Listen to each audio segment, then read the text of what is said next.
Parents, tell your kids about Jalen Hurts. Tell them about the star quarterback who went 26-2 leading the Alabama Crimson Tide, was on the cover of Sports Illustrated, but lost his job at halftime of the national championship game to a freshman who's now the talk of the nation.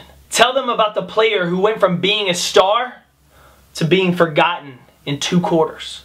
Tell them about the guy who had the opportunity to transfer to go anywhere in the country he wanted after losing his starting job. But unlike so many kids today, he chose not to transfer and run after losing his starting job. He chose to stay.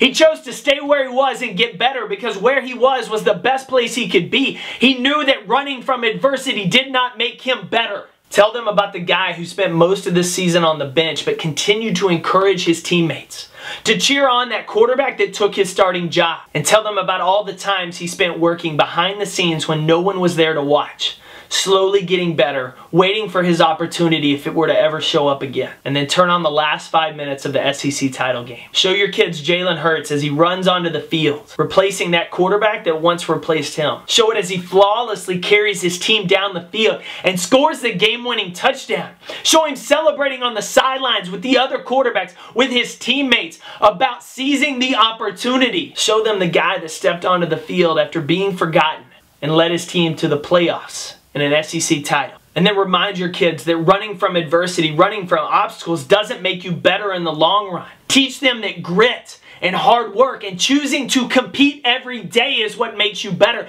That's what defines a champion. It's what's in here. It's what you're willing to endure and to overcome. That's what makes you great. Tell them to compete. Tell them about Jalen Hurts.